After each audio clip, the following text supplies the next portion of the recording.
Well, hi everyone.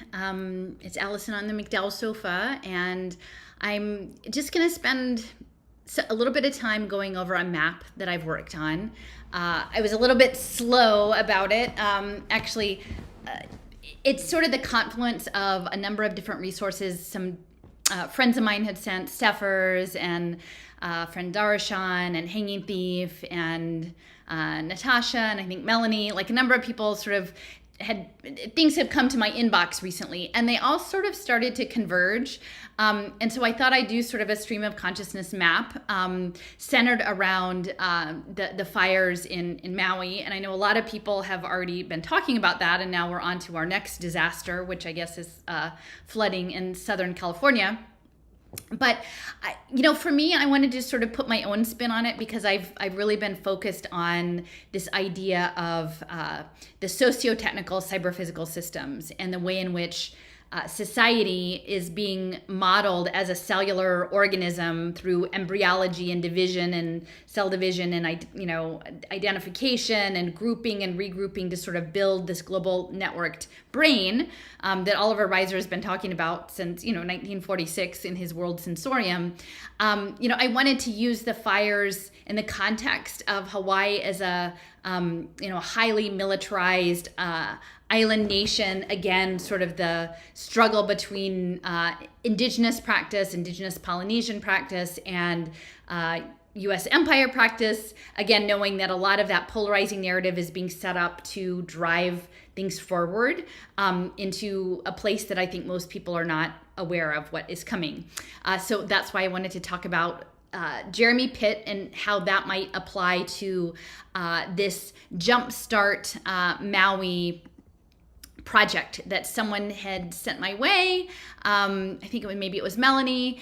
And so, again, I think a lot of people out there might be framing this as, oh, look, it's a 15-minute city in Hawaii. But I've known for a long time that blockchain is really also about decentralized energy grid systems. And then that's at sort of this fractal level that we're using electrical energy to control us as crystalline beings, and then using the technologies to guide society and to develop this human computation, and then up and up and up. So the decentralized energy grid running natural life, based in water and carbon, through these energetic circuits, really that's a lot of what's behind the shift, the decarbonization shift, is the pivot into an electrical grid, because the electrical grid through the pulsing will be able to coordinate society at a much more granular level that they can do now through just managing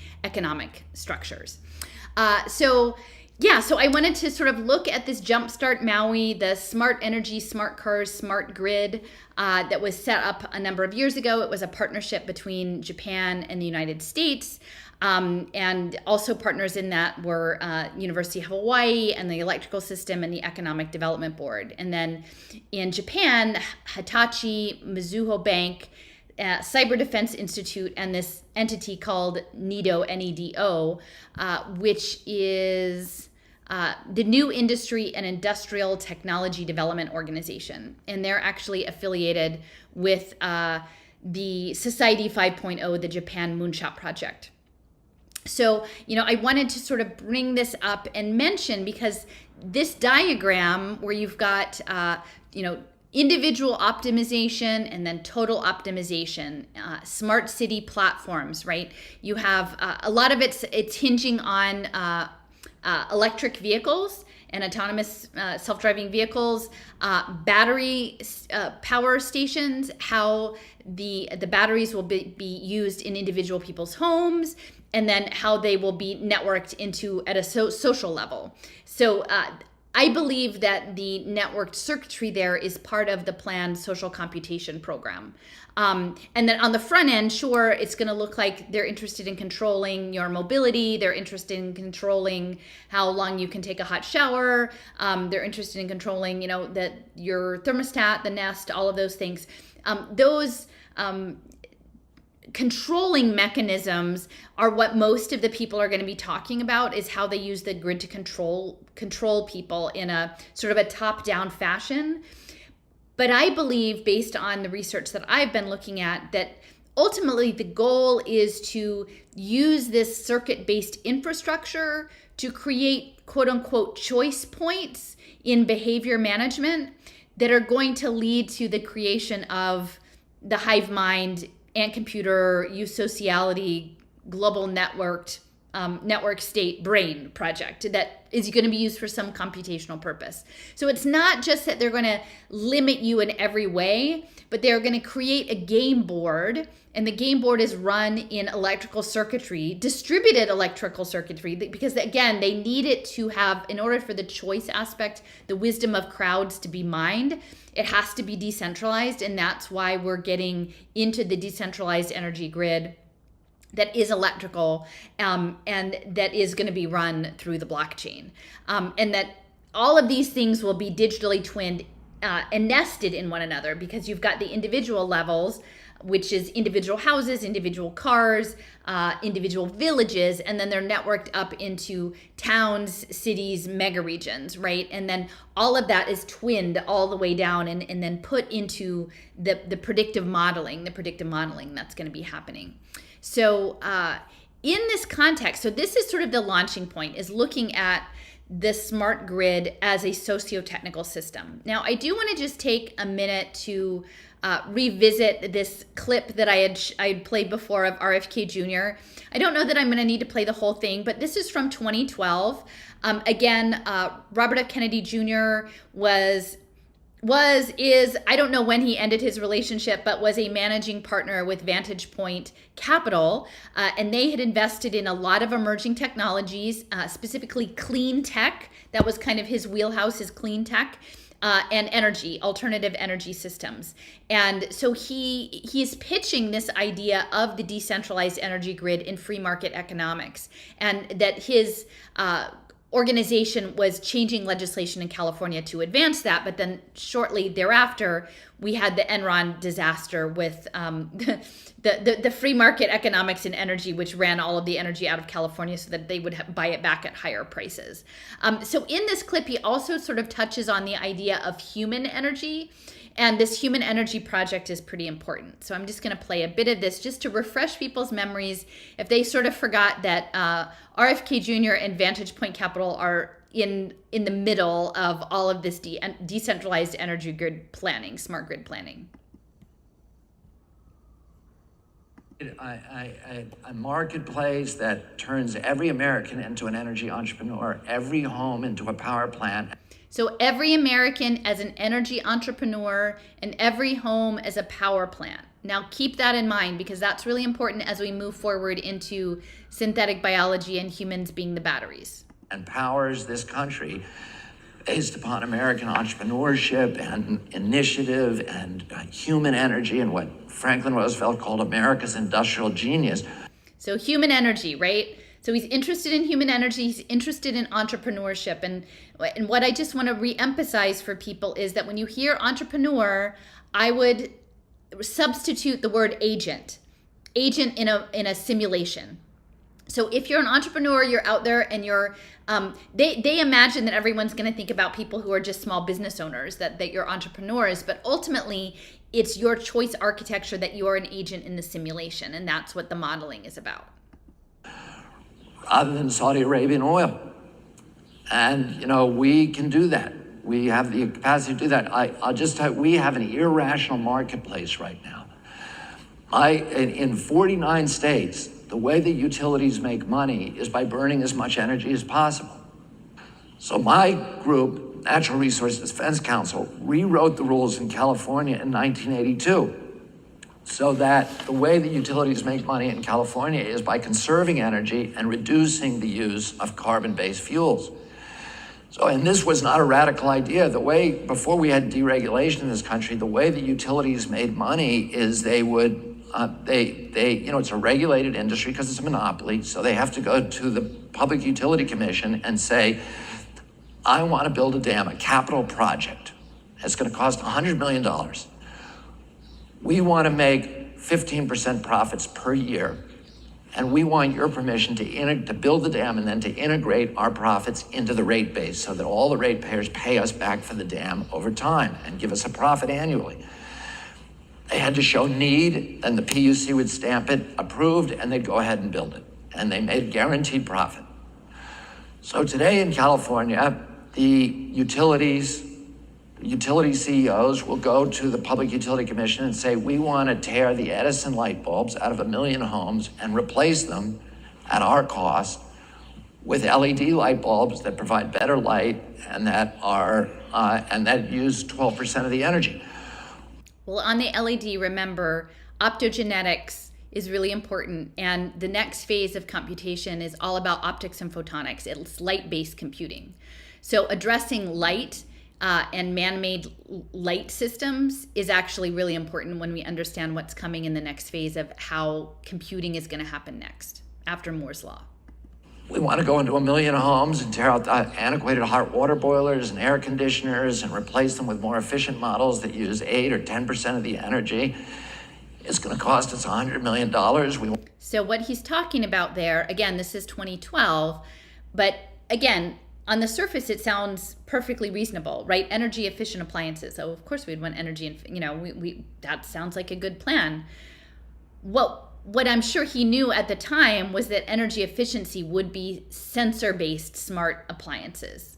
And that would be part of your smart home, right? And all of it would be increasingly mediated through AI systems on blockchain. I don't know that he necessarily knew about blockchain in 2012, but he knew that it would be smart appliances and definitely that AI was going to be part of that. So this networked grid.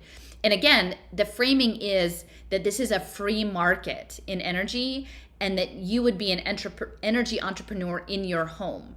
And that sort of flies in the face of what we know what happened in terms of Enron, right? I guess you can imagine that John Arnold was an energy entrepreneur, right? And then that wrecked a whole bunch of people's situations and, put people out of power and made people have crazy energy bills. So he's framing it that this is about the little guy, like helping the little guy get more energy efficient appliances. But ultimately, Vantage Point has been investing in emerging tech, clean tech, biotech, optics, batteries for a very long time. They were one of the early backers of Tesla. Okay, they're backing, their ocean drones, right? Liquid robotics, ocean drones. It's military tech, masquerading as maybe consumer electronics, right? Or water quality monitoring, that sort of thing. But it's their ocean drones was what they were building. So Vantage Point's portfolio is really important to look at that and see the overlap. But this is the setup, was home-based energy entrepreneurism, and that you would have these appliances and that they would be factored into the energy systems. And that's what's going to be coming with sort of the Maui JumpStart. So I think that's probably enough there. So I'm just going to point out these are, again, it's still up there. This is the Vantage Point. See, again, copyright 2023, Vantage Point Capital Partners, venture partner Robert F. Kennedy Jr., and, he came with NRDC, so he's the greenwashing that goes with all of the tech investments. And I don't think here it says that he specialized in clean tech, but that was his wastewater treatment was another focus, and I've written about that before. This is the homepage for their portfolio. They had 50 portfolio companies, 100 companies in diverse areas such as electric vehicles, biochemicals, advanced business services, internet and digital media, energy efficiency, social media, communications, robotics, healthcare, power management, cloud-based software, consumer technology, and advanced network hardware systems. Okay, so the energy efficiency part, the robotics, the power management, the advanced network hardware, that is all stuff that would be part of a smart city. And so when you're weighing your choices about who to support as a political candidate, assuming that you still find that useful, that frame, consider that's what RFK Jr. represents. That's where his bread is buttered, is in emerging technology and batteries and decentralized energy grids. This is from Vantage Point's homepage here. It says that they're still focused on IT and digital media and healthcare and fintech, but they shifted towards energy innovation. All right. And I think we need to understand energy innovation as also nanotech, a lot of nanotechnology in that. So they're working on electric vehicles, including Tesla, scaling solar, and advanced biochemical innovator Genomica, LED lighting, we talked about that, Bridgelux, and many up-and-coming clean energy companies. So this alternative energy is important. And they're expanding this idea of energy innovation to include breakthrough technology in such diverse areas as wave-powered ocean drones. That's the surfboard Mary Holland told me about, that Bobby was backing, the nice surfboard to monitor the water quality. No, ocean drones, Mary. Carbon conversion and sophisticated grid they misspelled it, but optimization systems. So sophisticated grid optimization systems, that would be the blockchain energy to run your smart village. And I pulled a couple of things from their portfolio here. Here you've got Tesla. Here, this is, let's see, that's just digital video. Optical networking, energy efficient storage. So batteries are really important. Next generation mobile power, lighting control systems. Again, lighting has to be understood as computing. High performance speakers. Again, so we've got the acoustics, micro optical products, voice over IP border control solutions, right? Perfect for your smart city or your 15-minute city. You can have a border anywhere with geofencing. Network switching solutions, intelligent automation for IT, that was acquired by Cisco. Celerex, biomanufacturing platform, that's GE Healthcare, again, because there's the smart village isn't going to be limited to your smart home. It's going to be your smart body with your digital electroceuticals. Here we've got some more LED lighting, and okay, so that's the ones I wanted to highlight on that page. And let's see, we have one more here. 3VR, intelligent video for advanced security, right? So again, they're doing defense contracting, so advanced security. Trilliant, intelligent networking to power the smart grid. So you got smart grid, energy ecosystem connecting devices and utilities. That would be exactly in line with that JumpStart Maui. Lithium chemistry, rechargeable storage. Again, more batteries, innovative silicon cell architecture for efficiency. So this is all about power distribution and power storage. And so I would say once you understand that part of things, the whole Maui situation, it's this idea of a socio-technical system, and this is something that Jason and Leo and I we're gonna spend a lot more time on this Michael Levin video breaking it down.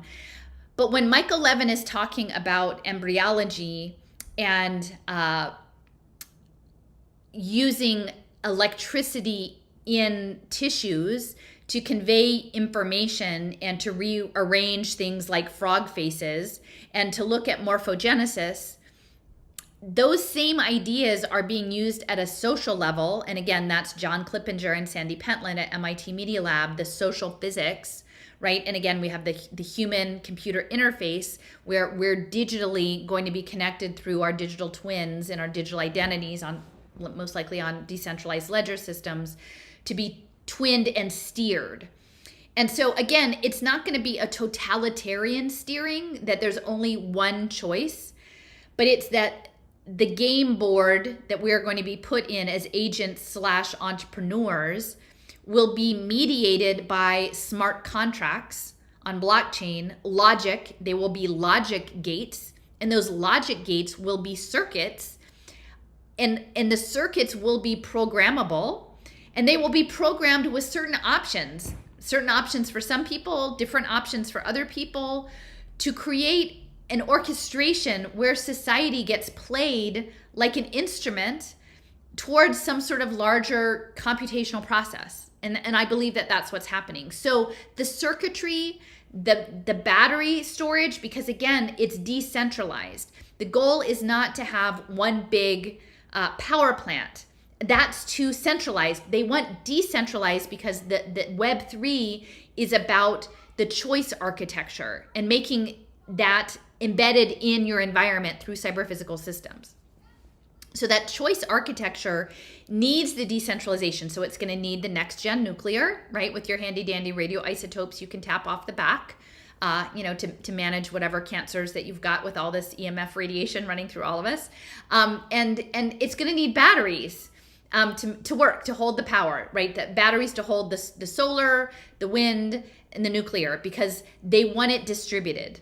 And so in that way, the battery systems are really central to the distributed grid. So I will also mention that there's some other information about these deep sea mining for emerging technologies. And this is coming online now. The UN is in the process of approving pilots for deep sea mining for what's called polymetallic nodules. And so they're down in the ocean. The ocean is going to be harvested for quote unquote this green, sustainable, decarbonizing solutions that are coming.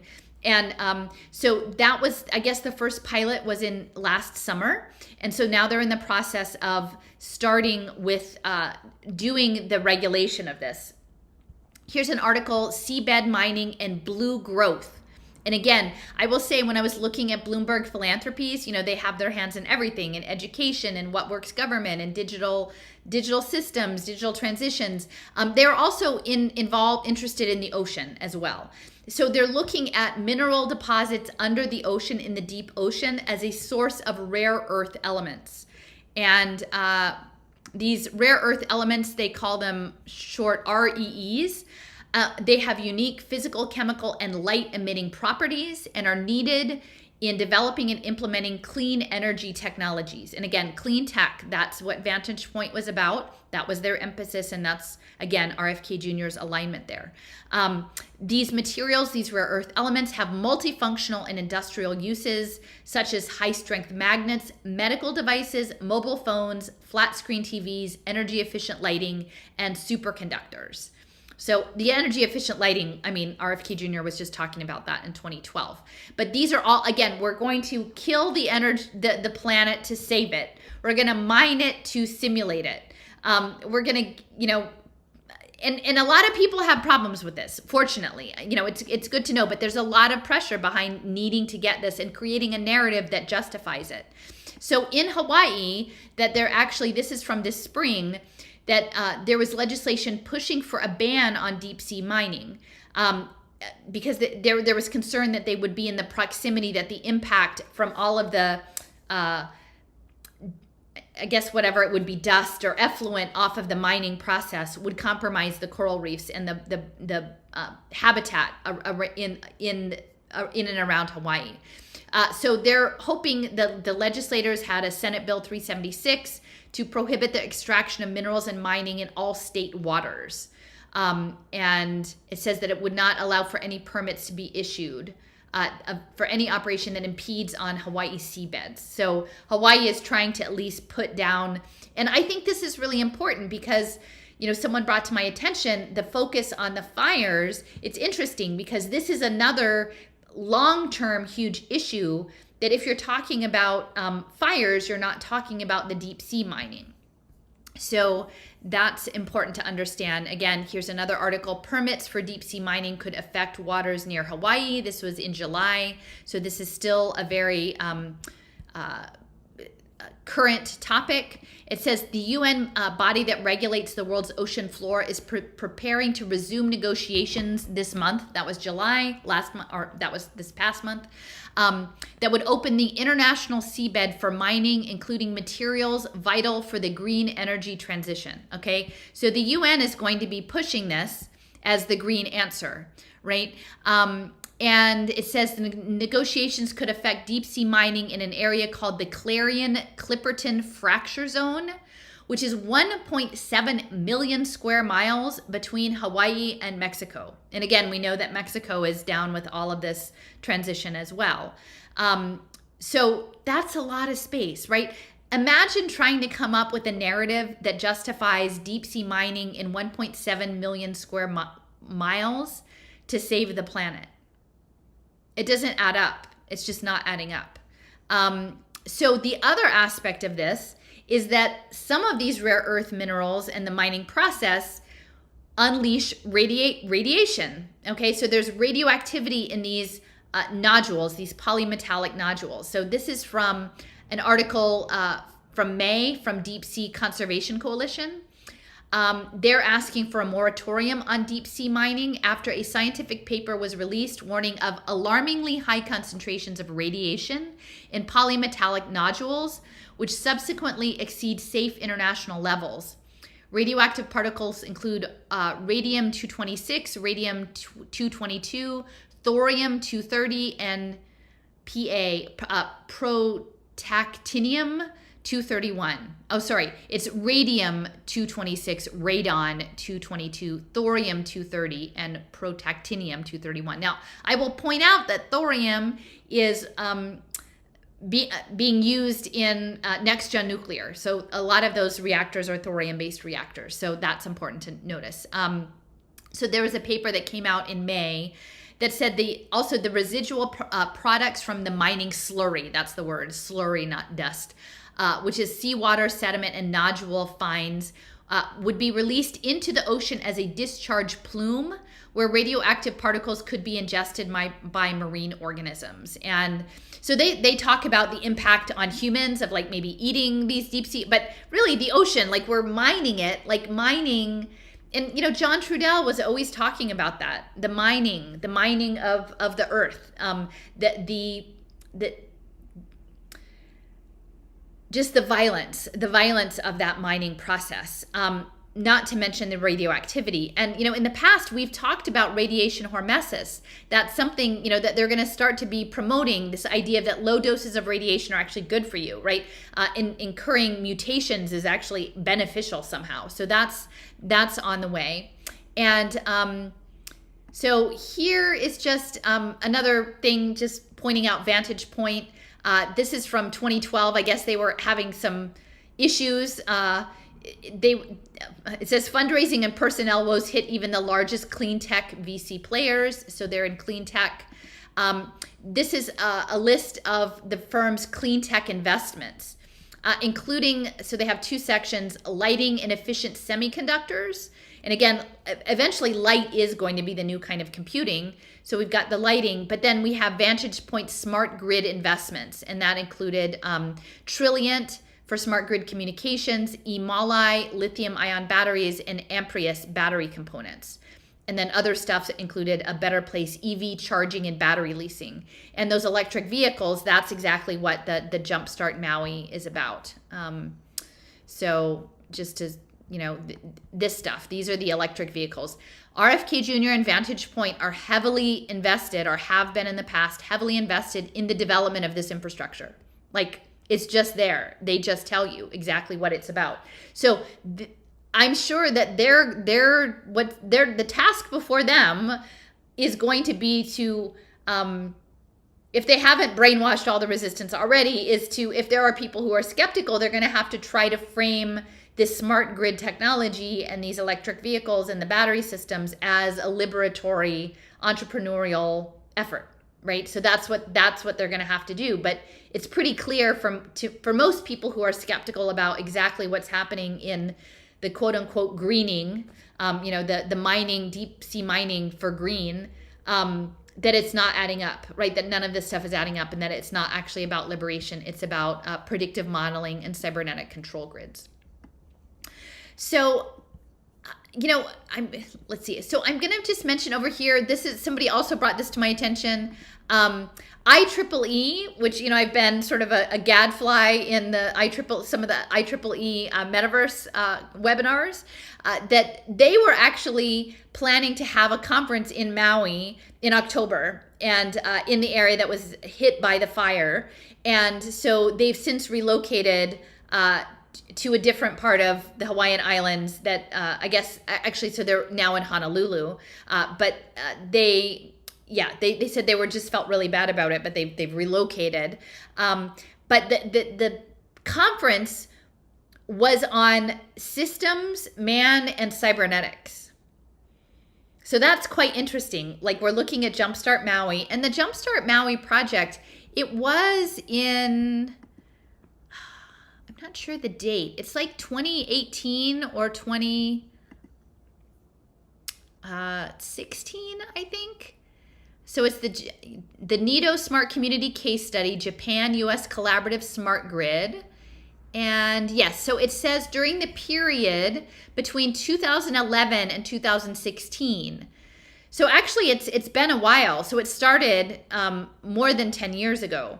And again, it's US Japan. So that's again the Moonshot Project collaboration. So they were testing out on 30 families this smart grid. And that's the same time frame that Vantage Point was involved in that. So so that you've got the IEEE conference on systems, man, and cybernetics, which is quite something to have them cleared out and moved over to Oahu. So that, but this is what it's about: man, systems, and cybernetics.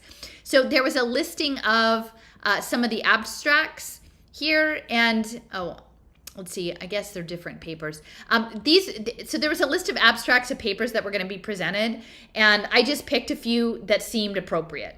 So here is one that's on sentiment analysis-based human-machine teaming.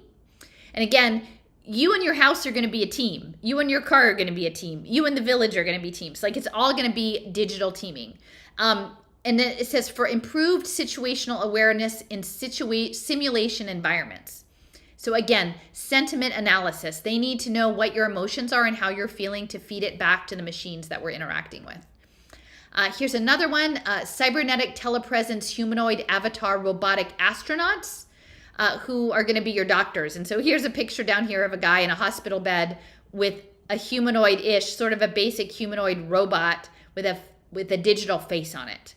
And in talking about these humanoid avatars that have frontier tech like AR, extended reality, spatial computing headsets like HoloLens, and they have sensors and haptics and cameras so that, your doctor can be anywhere, but framing this in a space context.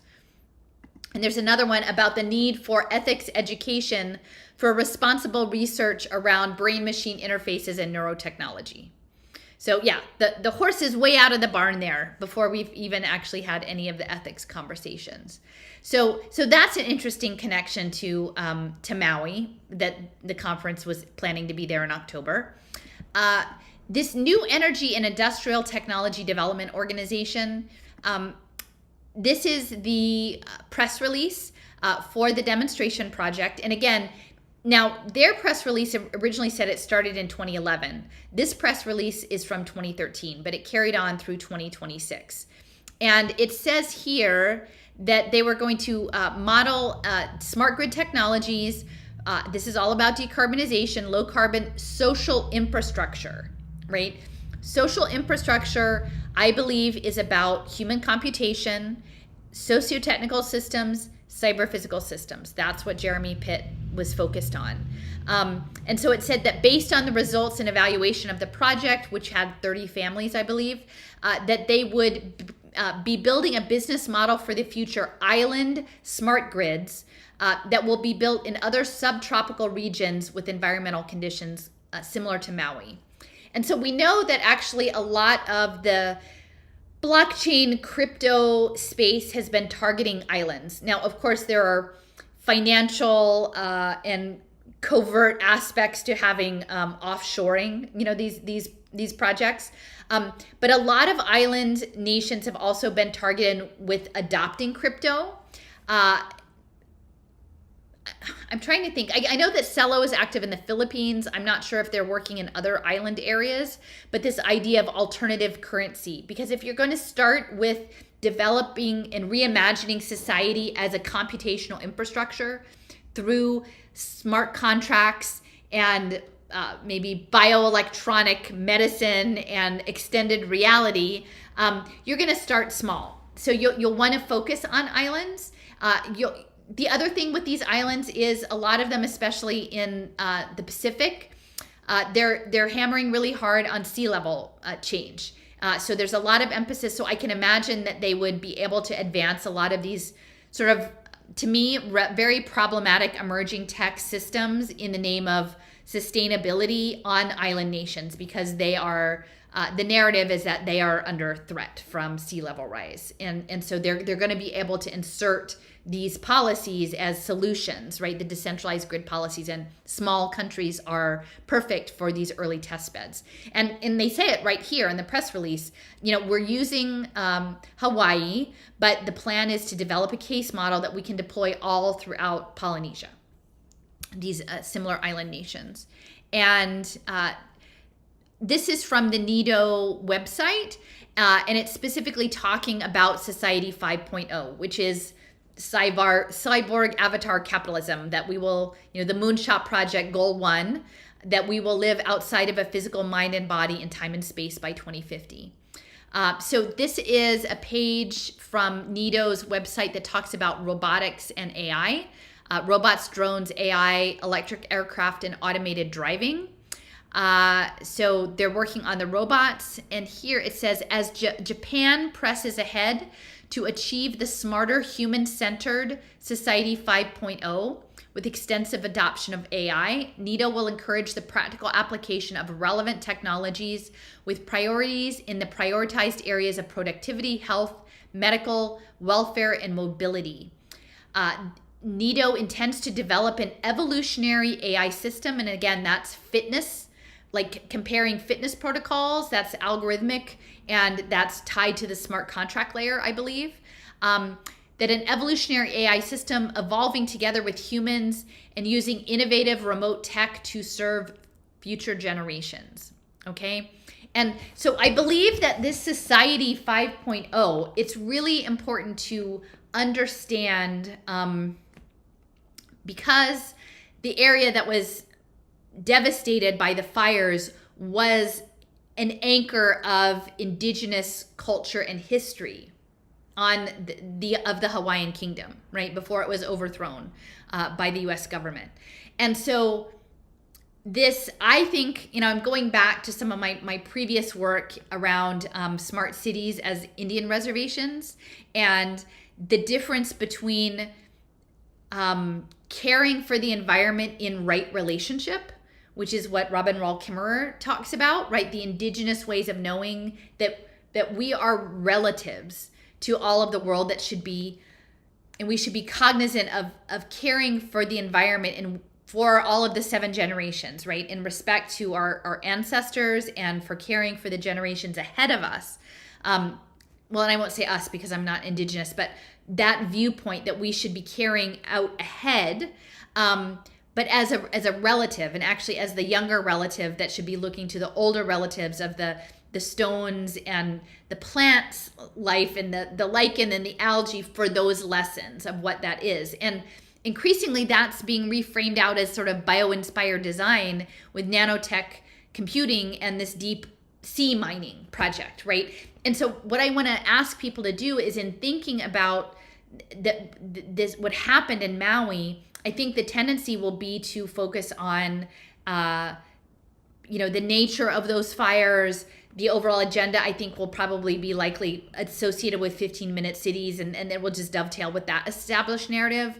But I would say we actually have to understand the imperial construct around the Hawaiian Kingdom and its very deep militarization and its distance and its importance strategically for military purposes, but also I think the energetics of the culture there, and it's living in a complex environment, right? Indigenous people in those volcanic island nations, you have tremendous power. You have the volcanic power, you have the waveform power, you have, the diversity of tropical, well, at least before invasive species, but this amazing diversity of climate and environments in these very small spaces. If you were looking at complexity and emergence, you would look to some place like Hawaii. And so understanding this tension between indigenous ways of knowing and being and militarized sustainability ways of knowing and being, I see them as counterbalancing one another, but increasingly there are plans afoot to pull the indigenous ways of knowing through STEM education, emerging tech, centering on indigeneity to bring especially girls and women, into the fold, right, as an opportunity to close the digital divide and to bring that way of being in. And when you look at my last blog post, I talked about I paid a visit to Carlisle Indian School, which is the model for the really barbaric residential boarding school / prison that attempted to erase indigenous culture, right? So that attempted erasure hasn't gone away, but in the future, it will look like attempted integration into a cyber-physical way of being. That the cyber-physical system, because it will be, again, human-centered, Society 5.0 is human-centered, so the humanity becomes machine-readable, that our biology will be... that social systems, environmental systems will be pulled into the nanotech, into synthetic biology semiconductors of hybrid biocomputation of living cells and machine inanimate things, and that will be framed as something that is entirely appropriate. And from that paper, like, we need to have some ethical conversations. And I would say personally, I don't find it appropriate at all. So here I will also touch briefly on this idea of creative destruction. And this is part of a map that I made a while back. I was focused on Peter Drucker and how Peter Drucker and he's an Austrian management. Well, he was originally from Austria and then he came to the US. He was a highly regarded management theorist. He was promoting decentralization, the importance of corporate culture. He was even talking about like corporate sponsored UBI, diminishing the government, putting things in the hands of corporations. He was very influential with Bob Buford on the development of the Christian megachurch movement in the 1980s. And a friend of his father, and who was a deep influence on him, was a gentleman by the name of Joseph Schumpeter. And he was a finance minister for Austria. And he was focused on evolutionary economics. And so, and Pavel Leksha, actually, who was with Global Education Futures, was interested in evolutionary economics. And so if you imagine the economic modeling, economic forecasting, economic simulations, signaling, right? You'll talk about price signaling, the information that's come through the economic pathways, the ways in which, since Bretton Woods, right? We have the IMF, we have the World Bank. So we do have a global system that is controlling and guiding economic relations among countries, right? And they would say ostensibly for homeostasis, although a lot of it ended up being terrible structural adjustment that put the global south under the thumb of sort of the global north in the last round. And now the global south being under the thumb meant that it was underdeveloped, and that now they can be leapfrogged into the Web3 fintech microfinance, entrepreneurship, microfinance entrepreneurship economy. And that's what all of the Web3 crypto folks are now doing in Cardano. So there are the energetics of the economic modeling system, right? So now we actually are being sold the idea that distributed ledger technologies melded with sensor networks will create social systems that can be programmable and sustainable, right? And move us towards a better balance, right? That would be an evolutionary process because, again, in the game board, you would program the game board for certain amounts of choice architecture for the wisdom of the crowd. You would allow the simulation, the game to play out that round. You would see what happened on that round, and then you would reshape the game board. And that's something we've talked about with complexity with Alicia Warrero. So that idea, that is an evolutionary process, right? You have a goal-oriented behavior. You simulate it. You structure the game board. You run it in real time. You have everything embedded in sensor networks that's getting real-time data flows, and then you use that to feed the next prediction modeling. And that is a guided evolution. And it's the smart contracts and the protocol layer runs on electricity, right? It's going to run on a distributed electrical grid run on blockchain. So so all of the digitally twinning of smart cities and of us as individuals, initially as healthcare records and then educational transcripts and whatever, are agents in the energetic landscape that's being applied towards some fitness measure that we may or may not have any control over, right? That is the evolutionary process. But in order to move things forward, when you shift the game board, when you change the nature of the game board into the next round, Schumpeter talked about something called creative destruction. At certain points, you have to destroy the old in order to build the new. And in the building the new, you have the economic growth model that we need. And so I've seen this so much in Philadelphia with redlining, because I live in a neighborhood that's just on the border of where the redlining happened in North Philadelphia. And so now that's all being redeveloped, right? So the economic structure has changed so that now the redevelopers can go in and get all of this land, much of which these were homes that were multiple generation Black working class families who couldn't get loans to maintain their 100-year-old homes, and so eventually had to give them up. And then the homes fall down, and then you have creative destruction, and then you build up the next smart town. And so I think that this idea of creative destruction is really important. And one of the people who was influenced by this idea of creative destruction was J. Wright Forrester, who was with MIT Sloan Business School, and he was working on simulation modeling systems. And so again, evolutionary economics, I believe, has to be understood now within the Web3 protocol layer, but we have to understand that there's social level evolution and then there's individual level evolution, and that in the individual level, we will be having medical digital twins, and there will be various wearables and then eventually implantables and then electroceuticals, bioelectric medicine, which is, evolving now to guide our biology in that way. And so, I've talked about in the past, again, the radiation hormesis, I feel like, is part of this as well. It's an energetic intervention into our bodies and into our relationships and into the way in which we transact and signal into the system that is going to be guided through the protocol layer.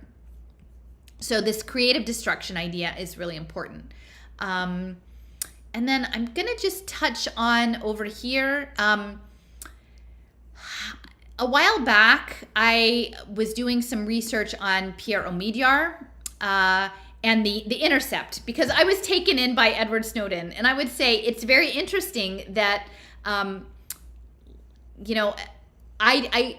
I saw, again, and I was not too savvy about how the media tease up the narratives, right? But Citizen 4, right? So there was the more popular movie about Snowden, and then Citizen 4 was a real-time documentary, right? And with Glenn Greenwald and I can't remember the other woman's name, the filmmaker, and they did it in real time in Hong Kong. And again, very interesting choice, right? Hong Kong, because Hong Kong and Shanghai City, that's a center for tokenizing the Hong Kong Time Bank. And that's something that Leo's talked about. He talked about in his recent guest post. So Snowden, again, when he was pulling information out of Prism while he was working for the NSA as a Dell contractor, he was doing it in Hawaii. And I remember seeing the film and being sort of shocked that they went into this big underground bunker and that was all happening in Hawaii, because I didn't understand really the military history of signals intelligence, right? Which is what the NSA is signals intelligence. I didn't understand that. So Snowden with Greenwald and the Intercept, right? Again, like so many of our narratives were just being intercepted right and left. And so I had gone to an event at our free library, and it was a remote broadcast because Snowden was in, I guess he maybe still is in Russia, and he was there with Jeremy Scahill was the in-person, and they were doing a talk, and I actually did an info picket there because I thought I was concerned about surveillance and educational technology in the schools, and I thought, oh, well, these would be my audience, but I got some very sketchy looks by mostly the funders who were sitting in the funding area, the philanthropists. And there was somebody from Comcast who was really interested in how I knew about their internet technology, the Internet of Things technologies. And I said, well, it's on your website. So he kind of shadowed me for a while until I went into the event. But so Pierre Omidyar owns The Intercept. He doesn't just give some grants, he actually literally outright owns The Intercept. And of course, he and his wife Pam, he is setting up impact finance, right? And my entry point was in educational technology, but it's so much more. His wife Pam is involved in health data analytics and platformed health data capture on health, especially tied to home visits, which is going to be an impact market. And again, he founded eBay. And again, I would say auctioning, if you think about auctioning, it's a signal. There's a pricing signal, right? In an auction, it is how many players are there bidding and at what price and a value. So I think if we understand eBay as a signaling mechanism, like that's really important to understand. So Pierre Omidyar also lives in Hawaii. So isn't that interesting? He's a resident of Hawaii. I'm sure he has properties in other places. It says he has properties in California and Mexico and is developing real estate in Cabo San Lucas. But yes, so Omidyar signals, intelligence, technology, systems, the good ID. Pierre is all about the good identity because how are you going to transmit your signal if you don't have a coherence as an individual? You need your unique identifier so that you have coherence in all of the signals that you are emitting. And so I think it's very important to know that he is in Hawaii. Now, just in terms of other things, there was social impact bond legislation that was proposed in Hawaii in 2013. I'm not sure if it passed, but it was a bill for an act relating to social impact bonds. So they talked about the Hawaiian legislators are very aware of social impact bonds. That was 2013. So again, Ronald Cohen had his first big gathering. The G8 Task Force on Social Impact was in 2013.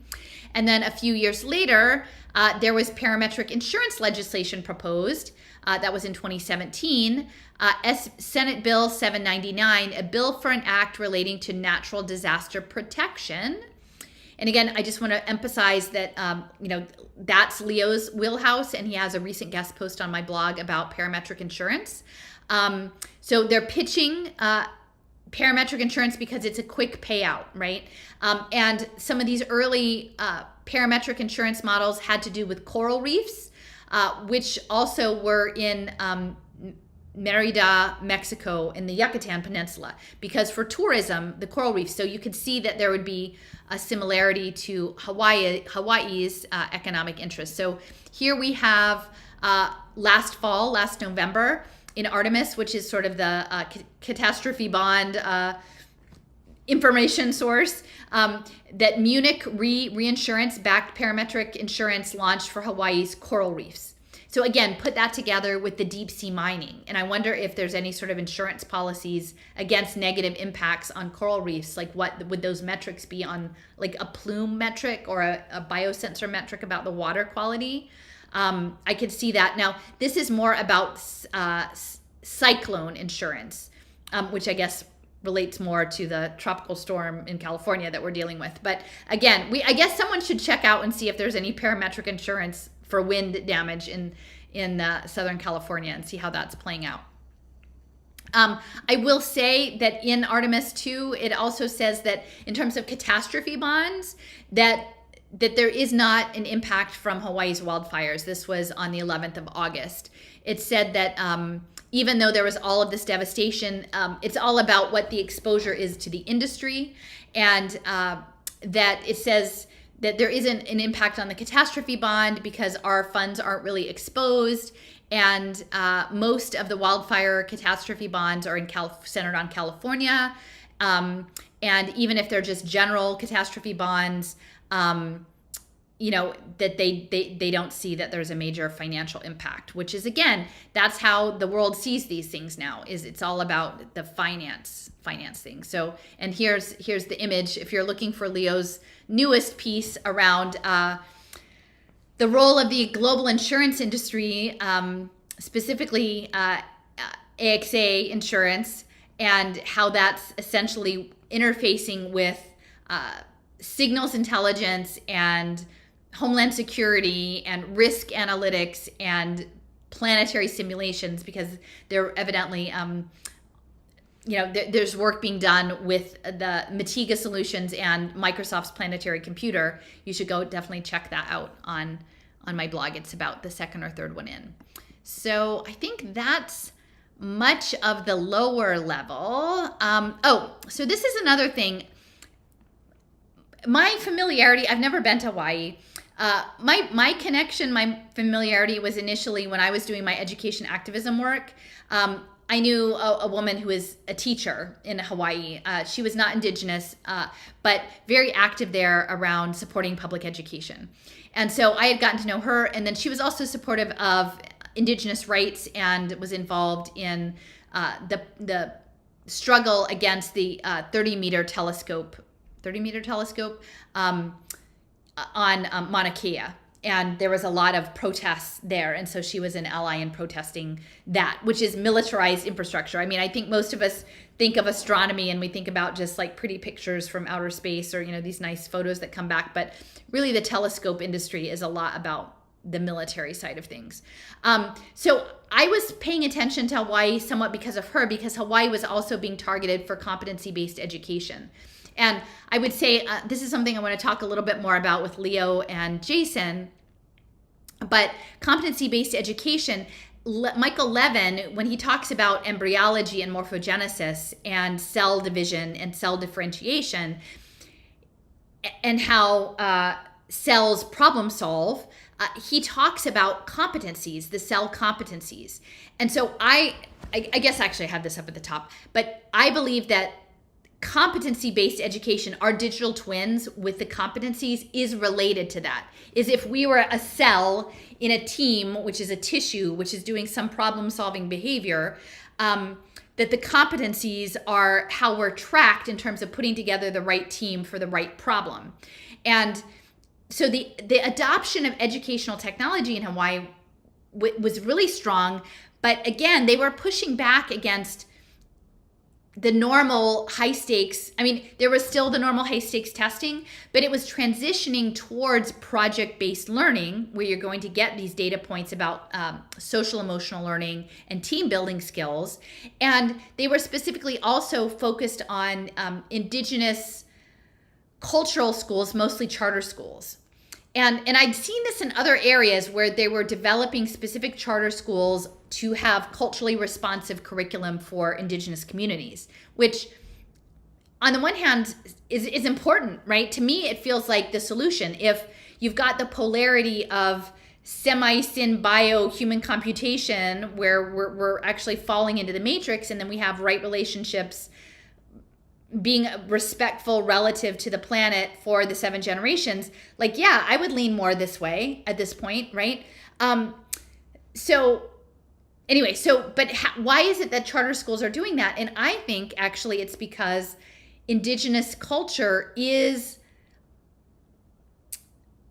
if you are looking for complex systems, a group, a culture that inherently was good at dealing with complexity, indigenous cultures would be that, because that is right relationship, is how are you in relation, not just to a buffalo or to a team seed plant or to yarrow or to or to the clouds or to the waters, to a river.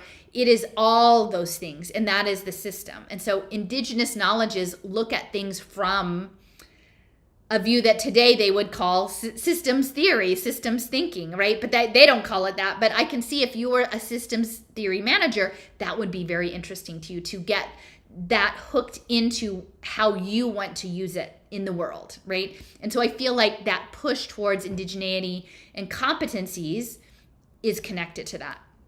So anyway, so I was looking at ed tech. And again, I've been looking a lot at game design, video game mechanics. And at the time, I was looking at this organization called the Entertainment Software Association. This is a panel, oh gosh, I don't have the date on this, a number of years ago. It's The Future is Gaming. Panel, the transformative power of video games as a platform for education, health, and social impact. And for many years, I would look at that and I just took it at face value, right? I was looking at social impact and the data analytics for creating these derivatives products and, creating a global surveillance state, right, for digital information. I wasn't actually looking at it for collective problem solving, which is, I think, what it is. And I think if you look at the crypto gaming industry, that is, the crypto gaming industry is important because if you're doing team problem solving in a space, if it's on a distributed ledger, you have a permanent record. And it's what you're doing is comparing it against a fitness landscape and doing prediction modeling. You want the game and the choice architecture to happen in a place that can be held as a permanent record that then you can do long-term AI computation on, modeling to make your prediction for the next crisis, problem, whatever you're doing. You'll want a record of all of the rounds of the game to make prediction modeling and see the patterns that would not be visible otherwise. And so that's why I think that the video game industry is moving into blockchain. It's not just so you can own your assets, right, and transfer your virtual items or build up the competencies in your avatars, which it is that, but I think it's larger for the system dynamics that they want a record for all of that. So the Entertainment Software Association is a major lobbying group for the industry, and here is this is 6 years ago. So what would that be, 2017?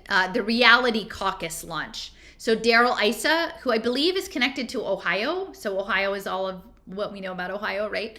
Rockefellers and Battelle and all of that. So Daryl Issa, who had a background in technology, he launched a Reality Caucus to educate Congress about extended reality and issues for extended reality. Again, leaning into the gaming space. And this is just an article talking about, so May of 2017, congressional representatives create a reality caucus. One of the other co-sponsors of that was Suzanne DelBene, and she came out of Microsoft, and she was a congresswoman from Washington State. So they are chairing they were chairing the reality caucus 6 years ago. Now I have a dissertation, and it's interesting because it's actually out of Florida State, because Florida is a center for gaming, military gaming, right? And this was, I guess, actually maybe it's just a paper. Jennifer Proffitt, PhD, and Margot Suska, PhD from Florida State College of Communication and Information. It's the title of their paper is "Follow the Money: The Entertainment Software Association Attack on Video Game Regulation."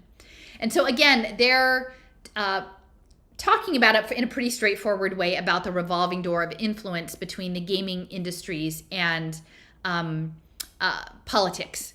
And here we have, there's a quote where they're talking about registered lobbyists for the Entertainment Software Association. And in 2007, it included Ken Inouye, son of Senator Daniel Inouye from Hawaii. And Ken Inouye, the son, has worked on behalf of News Corp and the Motion Picture Association of America. And then again, here they're saying that even legislators can be commodified by industry. And so that connection between the Entertainment Software Association and Ken Inouye and Hawaii is important. And here his Ken's LinkedIn, it's pretty fragmented. He's listed as Senior Director of Government Affairs at Entertainment Software Association based in Washington. Evidently his education, he got his undergraduate at George Washington University. So that's all that's on his LinkedIn. But so here's his dad and Daniel Inouye, and he sponsored 2,100 bills and co-sponsored 6,200. So he was very prodigious in his policy making. I think he's since passed. But yeah, 8,400 different pieces of legislation. And what kinds of things was he involved with? He had a very long career in Congress. He went back to Johnson and Great Society. So we know Great Society, I think, was set up for social programming, right? The social infrastructure, social computation that we're seeing laid out. He was ex officio in these different subcommittees, space, aeronautics, and related agencies. So that'll relate to the telescopes. Surface transportation and merchant marine infrastructure. And again, all of that was like, I don't know exactly when he left. So that's stuff that's being automated. Science, technology, and innovation. Ocean, atmospheres, fishery, and Coast Guard. Aviation, safety, and security. And the defense subcommittee, right? So highly militarized. Space, innovation, oceans, security, and defense. Those were all things that he was working on. And so once we understand that the gaming industry, the video gaming industry, is about prediction modeling, and it is a militarized infrastructure, that's important because that's being melded not only into educational technology, but as educational technology becomes centered around, group problem solving and lifelong learning, right? Like we'll never get off the ledger. We're all going to be involved in ongoing problem solving. That crypto model that's informing the prediction modeling is going to be moving forward. In the game, I believe it's important that we understand it as a military game, and that fifth generation warfare is a struggle for consciousness and the mind and narrative and story. So not to say that they're not going to still have bombs and nuclear missiles and threaten people, because that they need people to feel physically threatened. But I believe the more important target is for consciousness, right? And again, that's where we're seeing the balance between indigenous worldview of animist and shared consciousness, and an imperial worldview, which is empire and colonies, and ultimately the colony that they want to pull us into is a eusociality, a colony of social insects, where we're governed by circuitry, right? Even within our bodies, governed by circuitry that's no longer in our own control, because we are electrical, right? We're already electrical, but with these other intervention by outside circuitry, and then our social transactions will be guided by circuitry. So here, I just want to mention the Lahaina in Maui, that it was listed as a sacred site. Its significance, it says, in native Hawaiian tradition, Moku'ula is the home of the lizard goddess Kihawahine, and the former home and burial ground of Hawaiian royalty, right? So that's very symbolic. The destruction of that area is very symbolic. It says the site is part of a larger sacred geography relating to oral history. Moku'ula was home to the high chiefs of Maui from the 16th to the 18th centuries, and the kings of the United Hawaiian Islands in the 19th century, when Lahaina was the capital of the Hawaiian Kingdom. So it's a very important, culturally significant area. And again, centering on this, again, it's problem, reaction, solution. There's a lot of conversation around housing, the housing crisis, and the ability of people to rebuild, because it's one of the most expensive places in the U.S. Like the median home price is $1.7 million, and in this area it was even higher. And then a lot of indigenous people their homes had been passed down from generation to generation, and they may or may not have been insured. So at that level. So there's a lot of questions about what happens next and this land grab. And that's all very appropriate, but I would just say the housing crisis is a focus of impact finance and pay for success. Affordable housing and workforce housing is a metric. And again, it's going to be framed as social well-being. And so that housing that's going to be able to be built to capture the data, real-time data flows for the financial deals will be smart housing. And then that will be, you living in the outside-in robot. So that housing, that's part of the housing thing. The other pieces, I've seen some narratives around, there were offers of some financial assistance, which were very modest given the scale of the impact. And the people, who were displaced, especially when compared to the money that's been flowing into Ukraine, for example. And so that was being used to, again, reinforce the sort of ongoing persecution of Indigenous Native peoples in that way. And yes, I believe that is happening. But the thing I would say I want people to be aware of is that I believe that a tremendous resource that is seeking to be mined for this complex systems emergence is Indigenous worldview, right? And so they want to actually uplift the narrative around Indigenous sovereignty. And again, that's an interesting word. Like, who came up with the word of Indigenous sovereignty? Because sovereignty is also connected to this whole agent program, right? And the Web3 structure. So the sovereignty issues, like it goes way back in terms of, Stephen Newcomb has done his important work around U.S. property law is embedded in Native American law because it was all indigenous land before anyone else came here. So they're integrated.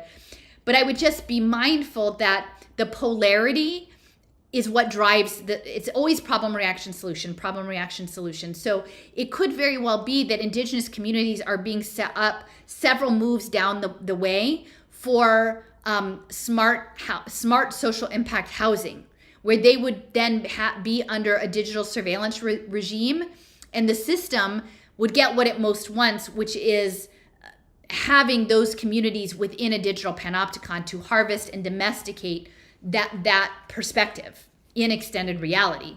And so I would just say be mindful of how the problems are made to drive the narrative forward into the solution that is desired, because indigeneity has always been the target. Attempted cultural erasure and hijacking, and I think it's not so much erasure anymore, but it is uplift and then harnessing it into the Web3 that is going to be coming. So again, talking about displacement and that the Lahaina is the sacred place in the cultural capital. So symbolically very, very important. And here is the Washington Post talking about the housing crisis, and that they might not be insured at the proper level, and that about the housing affordability. And very interesting is that we have an advertisement that's in the screenshot there. Normally I wipe those out, but this one's right in the middle, but it's for Catholic Relief Services, which is one of the leaders in disaster and social impact finance space. So, and of course, Washington Post is owned by Bezos. So you've got that. And so I'm just reinforcing that the militarization also applies to, is throughout the kingdom, right? And, hat tip to my friend, Drew, who is in Tucson, and she's a descendant of the Hawaiian kingdom, and she was running for office in Arizona, and part of her platform was raising awareness that the Hawaiian kingdom was illegally overthrown and occupied as illegal occupation, pretty much. So the militarization is incumbent on the fact that it is beyond the military strategic position in the Pacific, that it is an illegal occupation ultimately. So the militarization of the land, that's been the subject of a lot of research study. And there has been contesting of that militarization and that occupation throughout the 20th century, right? And so this is, I just have I guess a part of their website that's devoted to Hawaii and Hawaiian activism movements from 1960 to 2010. So there is that resistance. Here is another paper, The Militarizing of Hawaii, Occupation, Accommodation, and Resistance by Kyle Kajihiro. And here, it looks like the Mauna Kea. I hadn't really paid attention lately to where things were. And it's sad. It looks like the 30-meter telescope may be going ahead, but they may be removing some older telescopes. And again, they've appointed some indigenous people to the review committee. So the telescope people are saying that, counting that as a win. But the sacred nature of that land and the inappropriate presence of all the telescopes is something that there was very strong prayerful pushback to that. And there was a lot of solidarity among indigenous people on the mainland as well, and allies, including the woman who was the teacher that I knew, in support of opposing the installation of these telescopes on Mauna Kea, which is a sacred mountain. So to me, this is the thing that we need to remember about what's coming with the smart city in Maui, is this history. And then we have some signals intelligence, Station Hypo. So again, always a center for strategy and an outpost, a distant outpost. In World War II, the Fleet Radio Unit Pacific, Station Hypo, HYPO, was one of those places where they collected signals, and then they did cryptographic intelligence. So again, we're looking at cryptography, and my here, I'll just put this down for a second. My book, Cryptonomicon, I just finished it. It's it's a thick one, but it's all about encrypted data, and it blends both World War II and contemporary, which was like 20 years ago for Neil. That's a Neil Stephenson book. But I believe that the encryption is actually about encrypting your biology, because eventually the computation is going to happen within the biology, and that's why they're linking biophysics and social physics. So encryption and breaking code is really important if actually our biology becomes integrated into hybrid computation systems. So Station Hypo was one of two major Allied signals intelligence units. It took its initial name from the phonetic code at the time for H, Haya Hawaii Radio Tower. And it was used to penetrate Japanese naval codes. And I guess there was some question about the whole Pearl Harbor and what actually happened with that in terms of timeliness of encryption or decryption. So lots of questions about Pearl Harbor. And then we've also got,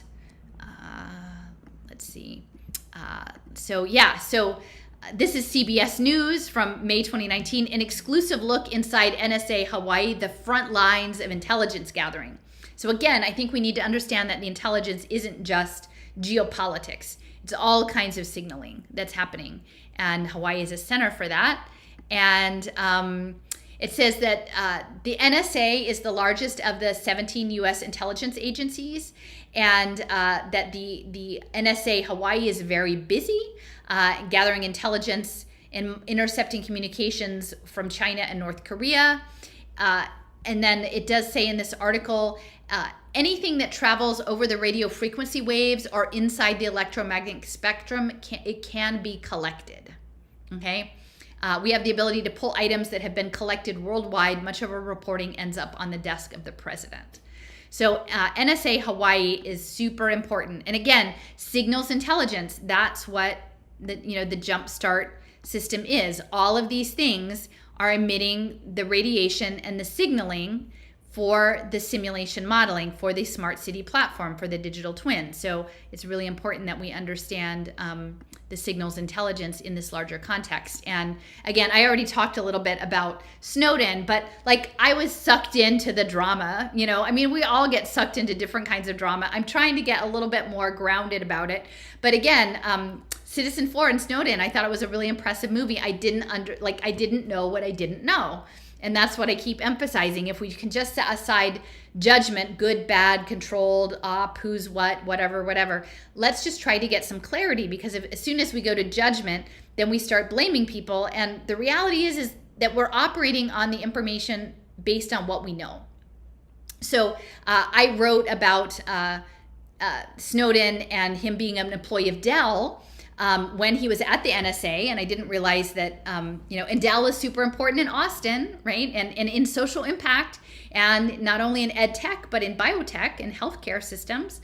And that one of the largest clients of Dell is the NSA, right? I didn't know that. So that made me think really differently when the Dell Foundation was underwriting efforts to impose school report cards and undermine public schools in Philadelphia, because I thought at the time it was just about selling computers, but really it was about creating an infrastructure of the next generation to generate the signals they would need for the prediction modeling.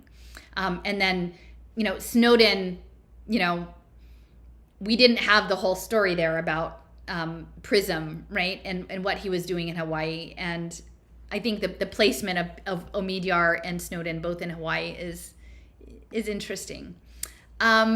So then when I was looking at Hawaii and the signaling, that brought me back to Henry Loomis. So on a couple of maps, I've had Alfred Loomis of Loomis Labs, and he made a whole bunch of money in early electrical grid systems in like the 1920s, and just so happened to have the right intelligence that he pulled all his money out right before the Depression, right before the crash. So he had all this money when nobody had any money. And then throughout the 30s, during the Depression, in Tuxedo Park, New York, which is, a suburb outside the city, it's across the river, but not too far, a very exclusive enclave. He built his own private laboratory to do innovative research, including very sophisticated physics. And he would bring all sorts of leaders in that space, pay for their tickets and tour them all over the United States to come do physics in his lab in Tuxedo Park, New York. And so one of the scientists who did work there wrote a lightly fictionalized account of what it was like to work in this private research lab, and it was called Brainwaves and Death, and it had to do with EEG brainwaves. And there was a biography written of this woman by, I think her name is Julia Conant, and that was her uncle. And so she wrote a whole book about Loomis Labs. And and then the guy who wrote Brainwaves and Death killed himself just before it actually was published. But then Loomis himself was the main bankroller of the MIT radiation lab, the RAD lab. And what they say about World War II is that while the nuclear bombs ended the war, so to speak, it was really radar that won the war. It was radar and signaling that won the war. And again, in Cryptonomicon, I'll just pull this out again, the World War II, that really emphasizes the encryption and decryption, and the radar signaling. Other people's use of radar, the interception of the messages, and the decryption, and then the confusion. And so I think that's really important to understand when we imagine our bodies emitting signals. And we're an amazing computer unto ourselves, but what happens when we start interfacing with AI systems, right? And collective, machine learning and fitness protocols and all of that. Like the precision medicine, I think they have much larger plans for this besides addressing cancer and regenerative medicine. But yeah, so back to Loomis. So Albert Loomis did work with his son, Henry. Henry was also a physicist, so I'm going to just read this. This is from an article called Henry Loomis, the physicist who led the Voice of America. Again, what are you listening to? And public broadcasting. Henry Loomis was a physicist and the son of one of the most intriguing Americans of the early 20th century.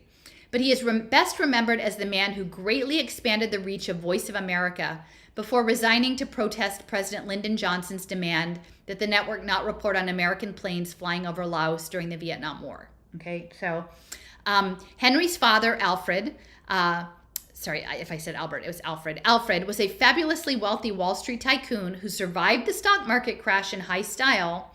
Devoting himself to science, he built a magnificent private laboratory in his massive stone mansion in the exclusive enclave of Tuxedo Park. Father and son worked together researching radar and brain waves. Very important when you're looking at what Levin's talking about with morphogenesis and electricity. Visitors to the home included Albert Einstein, Enrico Fermi, and Niels Bohr.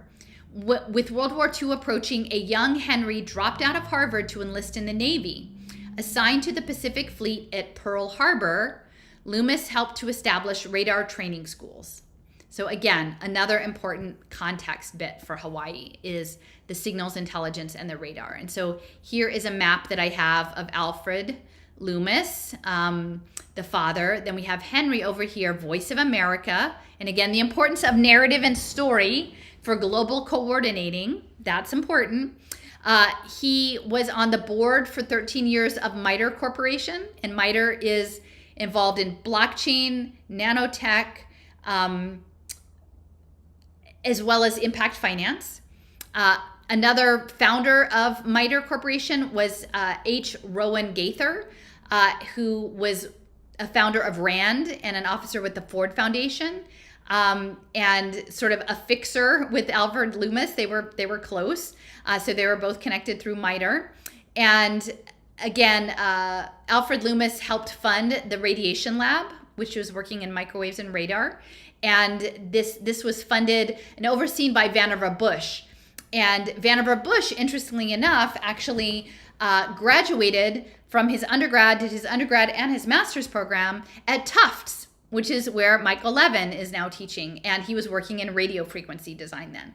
So Vannevar Bush, and then eventually he founded the NSF after the war. They were conducting the Manhattan Project work under the National Defense Research Committee, and the RAD lab was there. So you can see on the back end, Henry being at this outpost in Hawaii is important.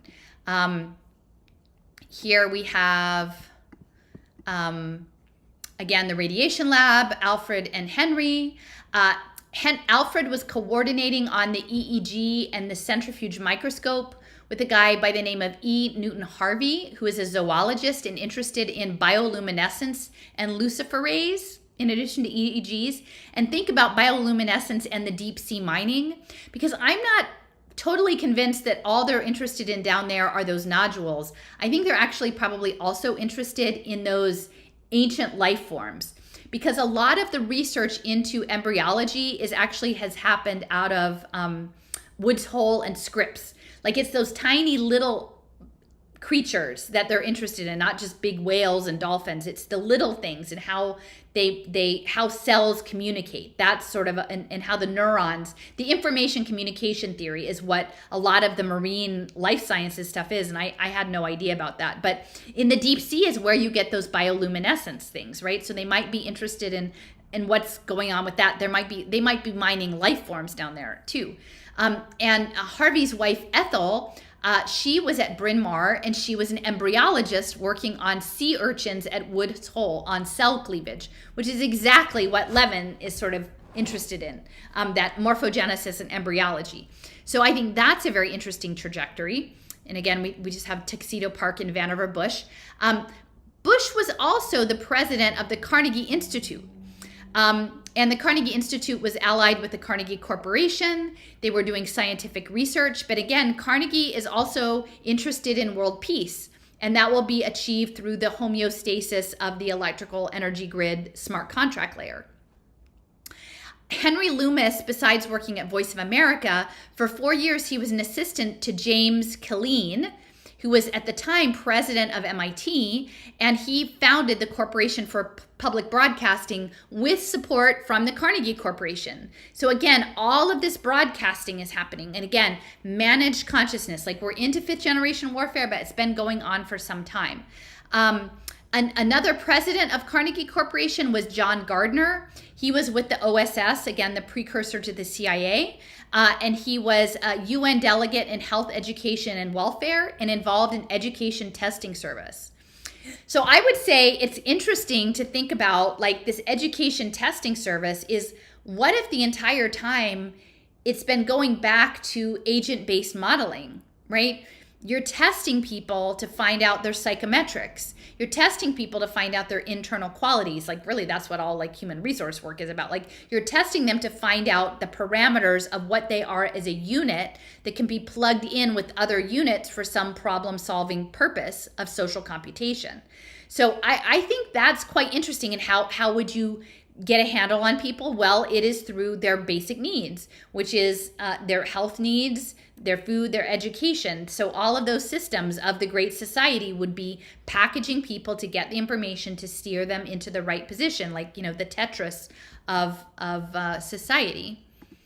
And then this last one, okay, I have, we're over here. So WGBH Boston was one of these early public broadcasting stations. And again, I remember it from back in the day, like after school, you'd listen to Zoom. There was Zoom, brought to you by WGBH Boston, woo, woo, woo, woo, whatever. And like, I remember Zoom, and child of the 70s, these things get imprinted in your head. But I didn't really know the backstory. So this was connected to the Lowell Cooperative Institute. And again, we've got cooperatives, because cooperatives are, again, cells, like uniting. And the first WBBGH Boston radio broadcast was the Boston Symphony Orchestra. And WGBH had studio space in Boston Symphony Hall. So there you've got acoustics, right? And you have computational acoustics and frequency modulation, right? Imagine steering society through noise and acoustics and music, right? And so you've got the music broadcast, and it's transmitted through the Great Blue Hill transmitter in Milton, Massachusetts. And it was the site of an early weather radar. It's in a meteorological observatory area. So they had a meteorological observatory and the big transmitter. And so this guy, Abbott Lawrence Roch, was a pioneer meteorologist. So then I'm sort of thinking back to Patrick Ryan and the human weather systems and the frequency. And interesting to take a look at what the compositions were featured at that first broadcast. Mozart, again, we've got Vienna, Mozart's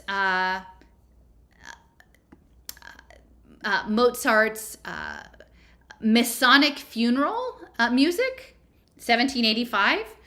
And then you've got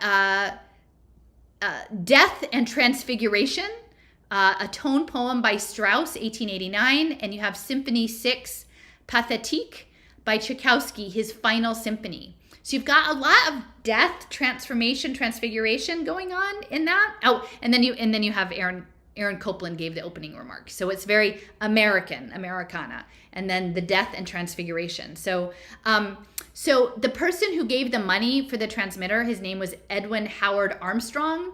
He got a degree from Columbia. He was a brilliant electrical engineer. He invented FM radio and an idea of super heterodyning, which is like when you mix two signal waveforms and you bring them together to create a third one. And so he butted heads with the guy Sarnoff at RCA and lost a bunch of money, and then eventually committed suicide. It was very tragic.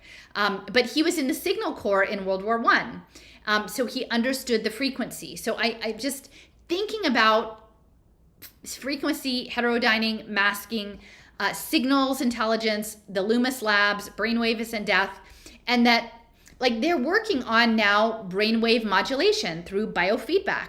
Right? And there are these patents that are out there about sampling remotely brainwaves and then pairing them up and then implanting a new brainwave in there so that you're thinking something else. They've been working on the biofeedback since the 70s, if not earlier, at least publicly. So there was a paper called Hedonics and Modulation of Adaptive and Maladaptive Features of the Human Affectome, right? So, and that was 2019. So that's a recent paper. So they're interested, the human affectome is sort of your energetic, emotional state. your affect. And so imagine you're living in a panopticon. It's monitoring you for sentiment analysis, emotion awareness. There's the huge push now for therapy, emotional management monitoring. Your AI is going to learn you and be your good assistant to help get you over the bumps. And then what that is, if you have these signals, and then you have the potential that you could live in the outside-in robot and then have the robot adjust your affectome, over time. So again, all of this history is kind of in the background of Hawaii Signals Intelligence with the NSA.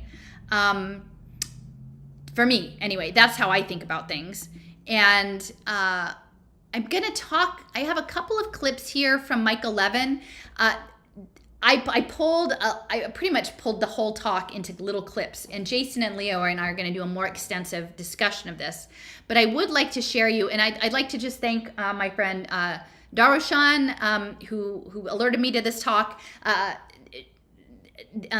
Darushan wrote up a couple posts on slime mold, because again, the slime mold is this decentralized intelligence, computational and sensing distributed cognition. And they're very interested in that. And so I really appreciated getting this talk by Levin. And so he's literally talking about reading and writing information into biology using electricity. So I have two clips that I'm going to play. But I do want to point out here about Vannevar Bush, that he got his BA and MA from Tufts in 1913. And that he worked on the campus American Radio and Research Corporation that was eventually merged with Magnavox. And then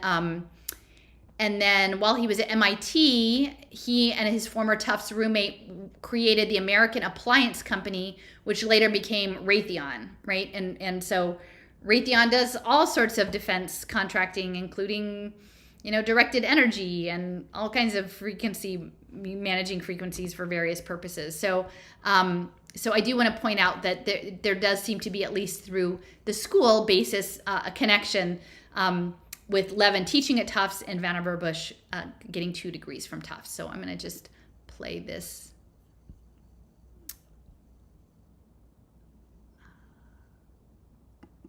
It turns out that this is an ancient, this kind of system is evolutionarily ancient. It goes back to bacterial biofilms. Every cell in your body has ion channels.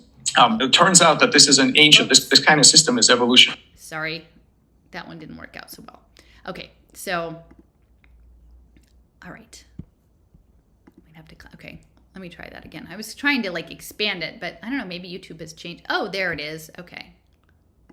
It turns out that this is an ancient, this kind of system is evolutionarily ancient. It goes back to bacterial biofilms. Every cell in your body has ion channels. Most cells have these electrical connections.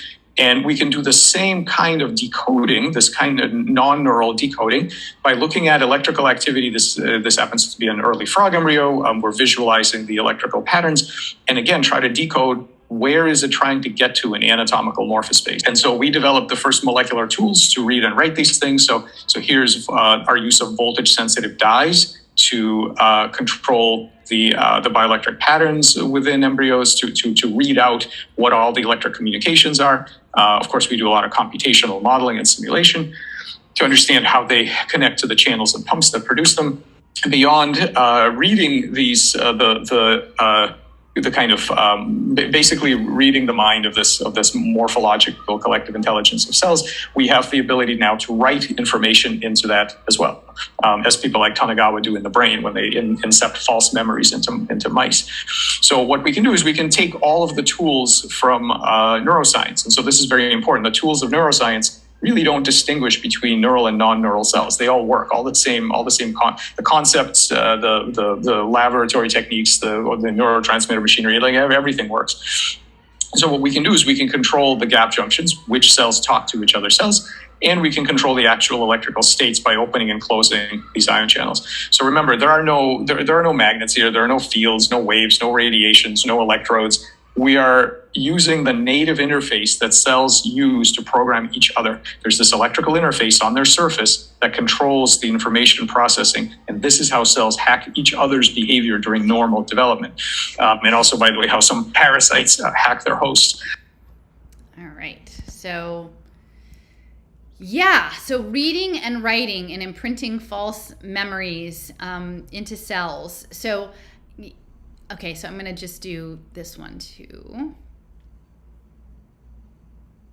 If you cut them in half, the bottom end grows a tail, the top end grows a head. But these cells that you just separated were next door neighbors before you cut them. How come they have completely different anatomical fates? That question cannot be answered locally. You can't tell from where you are what you should build. You have to communicate with the rest of the body and figure out what's missing. So this is non-local decision making. So we asked this question: when you amputate this planarian, how do you know how many heads you're supposed to have? And it turns out that there's an electrical gradient that we characterize that tells you how many heads you're supposed to have. And if you and what you can do is you cut off the head and the tail, and this middle fragment will regrow a nice perfect worm 100% of the time. But because we understood this gradient, we were actually able to make these two-headed worms by taking this electrical. So here it says one head, but now we can say, no, actually you should have two heads. And sure enough, this isn't Photoshop, these are real animals. They make nice two-headed forms. Now, here's the really important part. This bioelectric map is not a map of this two-headed creature. This bioelectric map is a map of this one-headed creature. So what we did was we rewrote the the stable bioelectrical pattern memory in this one-headed animal, and it stays one-headed with a normal gene expression. So here, anterior genes only in the head, not in the tail. And it sits there perfectly happy like this until it's injured. So a single planarian body is able to store at least two different representations, two different ideas of what a correct planarian looks like, and sit there and it's a latent memory. It doesn't do anything until you injure the animal. The same body, the same one-headed body can store two different representations. So at the very beginning, I told you that this collective intelligence works towards, it's a homeostatic loop that works towards a specific set point. And the question was, how do you store a set point for anatomy? This is it. You are literally looking at an example of how of how pattern memories are stored. They're stored as a stable bioelectrical state in tissue.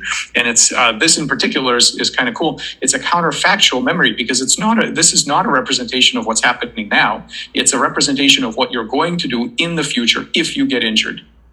This is memory. It's long-term stable. It's rewritable. It has conditional recall, as I just showed you, or latency, and it has discrete behaviors. So what we're doing is we're reading and writing patterns into the collective intelligence of these cells that must navigate anatomical space.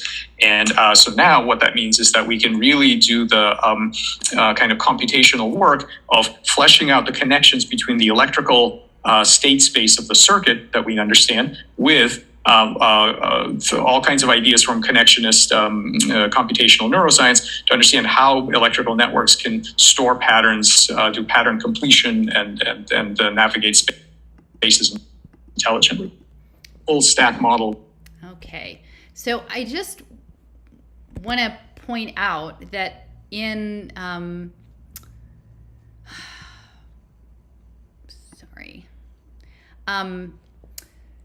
when he was talking about the planaria, that it could hold two patterns, right, at once of what is correct. And the second one would be activated upon injury, right? And that was implanted. And then the plan was stored electrically throughout the tissues. So it could always regrow the two heads if that injury happened. So I would suggest that we consider how that applies to social infrastructure, socio-technical systems, because I feel like it's related. And I feel like when you have disasters in communities, it's possible that in the social system, through signals, whatever those are, whether those are ended up being embedded in our biology or an economic transaction or in smart buildings, that upon some sort of trauma, there could be activated the outside-in robot, and the outside-in robot could even be outside in your body too, could be activated to steer another pattern, to regenerate another pattern. And within the sustainability framing, you'll hear a lot of language around resilience, right? Resilience and the ability to come back after disaster, because the idea of perpetual disaster, however those are represented, that's that's part of the narrative too. So to me, I see the biophysics there being applied to social physics very directly.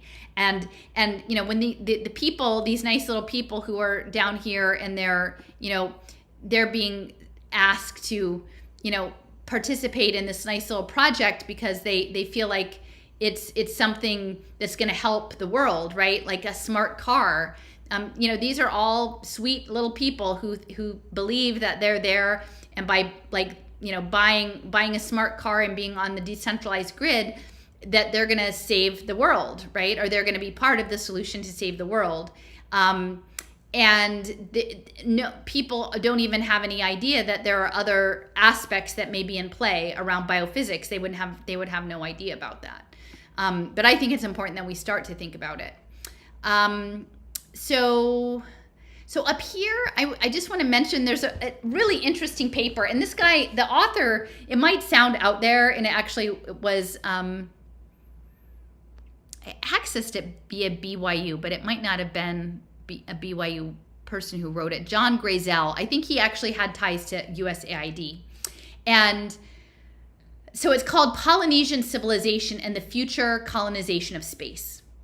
And for me, in doing this research, especially around the presentation I did in Tucson last fall, and Tucson is the intersection, again, of telescopes like Hawaii, consciousness, which is like Stuart Hameroff, and getting a lot of funding from the Fetzer Institute, and space colonization, which is the L5 Society, the Munier family.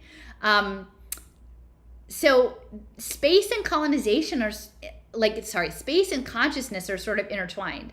And I'm increasingly feeling like maybe outer space isn't so outer, and it maybe is more inner, because that would be consistent with the big push for psychedelics. But the idea of a space colonization is suited to distributed systems, right? Because as Trent McConaughey always says, monkeys in tin cans was never going to go well, so we might as well upload our brain to the cloud and go that way. That's part of it. I don't know that we're actually going to space in any, I don't even know that that's the thing. But even like they're interested, I think there's an intertwining of space, the idea of space colonization and consciousness. So when I was looking at Polynesian culture and the future of space colonization, this is from the abstract, they're talking about it being a model because it's a distributed culture that is intact over thousands and thousands of miles, and then over long periods of time. And that they were able to develop these ocean-going vessels and navigate over this open water, which would be like space. And so a lot of that was undermined, again, when the West, discovered these islands. And, the colonizing mindset, those ways of knowing were subsumed, but not disappeared. And then there was a resurgence in the 1970s, again, along with a lot of indigenous resurgence in other parts, the Alcatraz Island, and launching, and then continuing on to Standing Rock and Mauna Kea and many other, and, clearly indigenous resistance and resurgence is central in Latin and Central America. But so they started re-knowing about these ways of navigating and holding their civilization intact across these differences. So it says, however, in the 1970s, there began a pan-Polynesian revitalization, including and exhilarated by the resurrection of traditional blue ocean navigation. This paper explores the role of navigation as a major institutional repository of Polynesian civilization writ large, as well as the analytic importance of differentiating between culture and civilization, and the possibility that Polynesian civilization is beginning a gregarious flowering in preparation for its participation in the coming dispersal of humanity into interstellar space. And I would say gregarious flowering is kind of interesting, because a lot of the languaging we're hearing now is around human flourishing, and flourish comes from Old French, I think, fleur, which is flower. So, and one of the articles that I looked at, I didn't pull out this, but they were talking about navigation and magnetic pull, and actually like testicular navigation, like you would sit men would sit on the bottom of the boat, and they could feel like a tug towards like the magnetic poles. But there were also many, to me, in looking at how they describe blue ocean navigation, they talk about it that there was oral tradition, song. Okay, so again, we've got frequency and communication, information communication through song and frequency, and that this Polynesian tribe, they used outrigger double hulled canoes, and there's thousands and thousands of miles distance that they would travel, and the navigation techniques included so use of the stars. This was non-instrumented, as far as I understand, at least historically, without instruments. So the location of the stars, the movement of the ocean currents, and being able to read the ocean and the waveforms off of islands, even from very far distances. Patterns of bioluminescence, air and sea interference patterns, the flight of birds, and the winds and the weather. And so they would use all of this information together to do their navigation processes.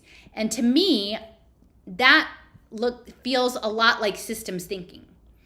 Again, what today is called system thinking. Looking at a way a system's parts interrelate and work over time in a broader context, as opposed to breaking pieces down individually and looking at them separately. It's synthetic.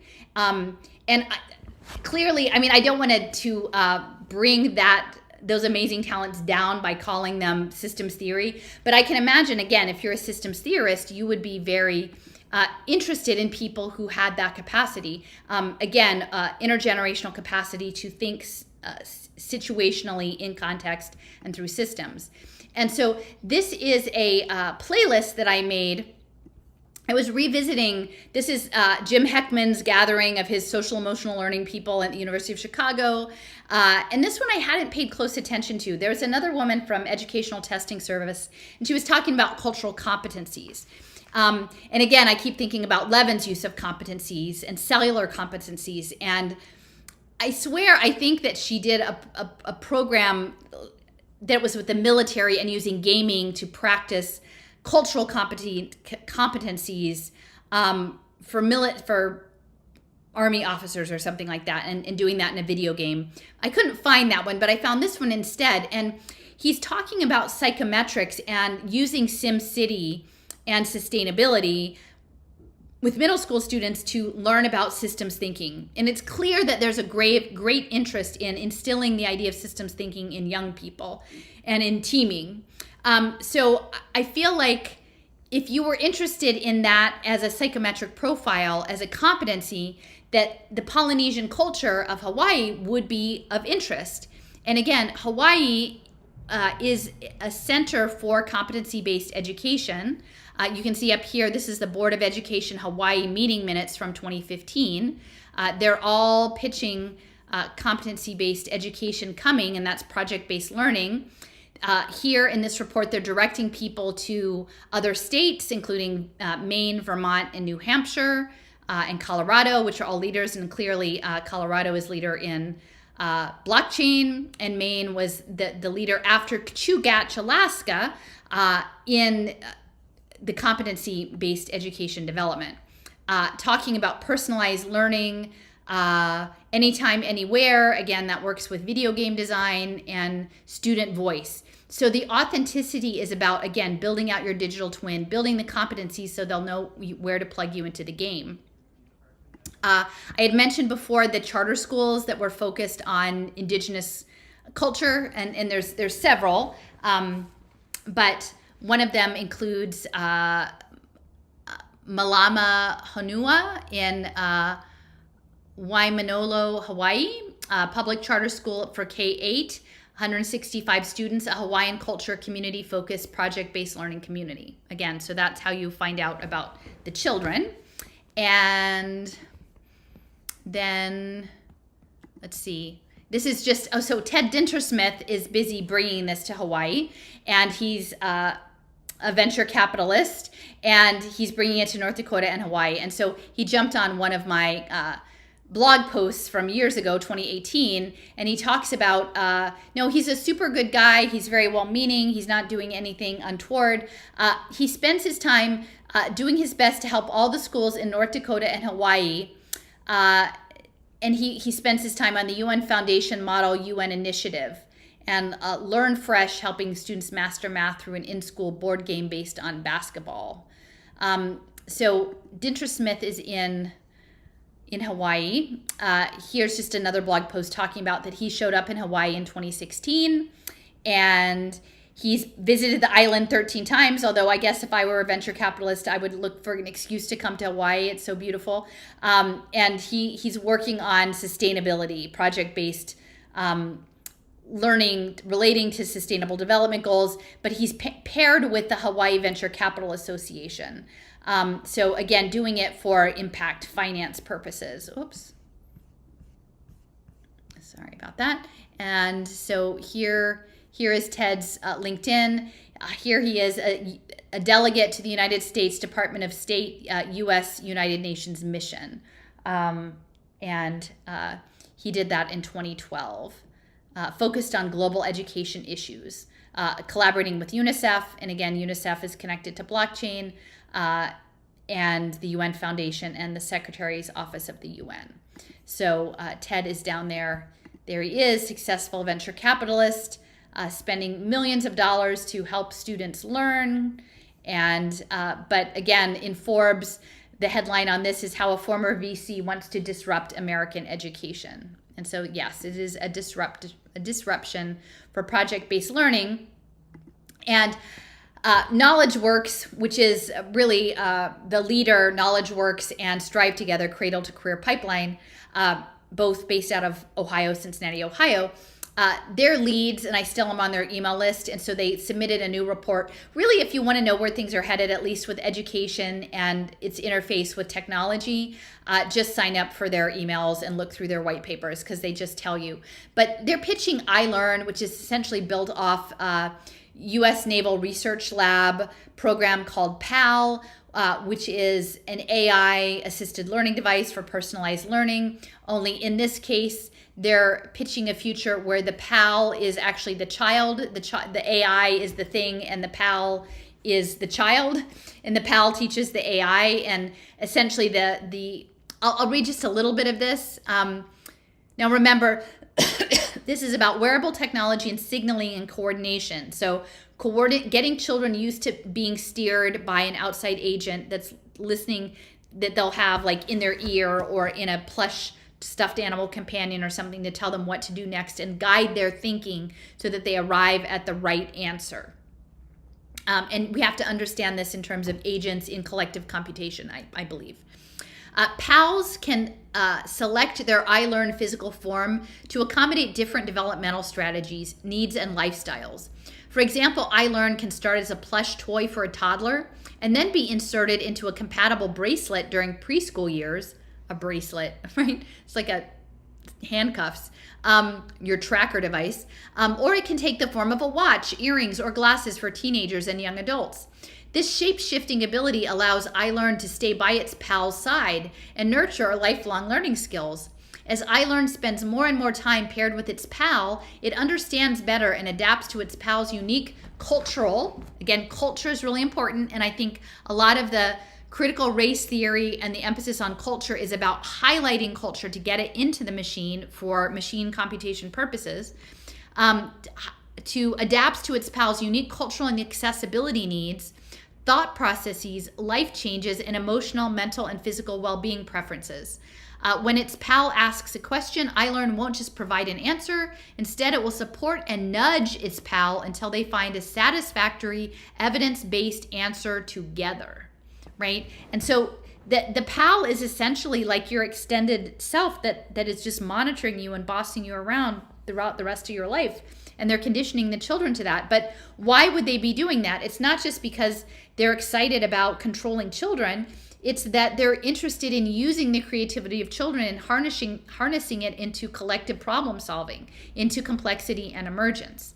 So if you're going to do competency-based education. You're going to do it with Internet of Everything and wearables and your pal steering, right? And as it's steering you, it's learning you, and then it's feeding all of that learning into the AI systems, in my opinion. And so early on, my colleague Emily, she was a teacher in Maine. She was a second grade teacher, and they brought all of this stuff into her school and her school district, and it wasn't adding up. And she was a smart woman, and she started looking into it and pulling at the threads like me and looking at the money and mapping it all out. And her blog, it was called Saving Maine Schools. I think it's no longer active, unfortunately.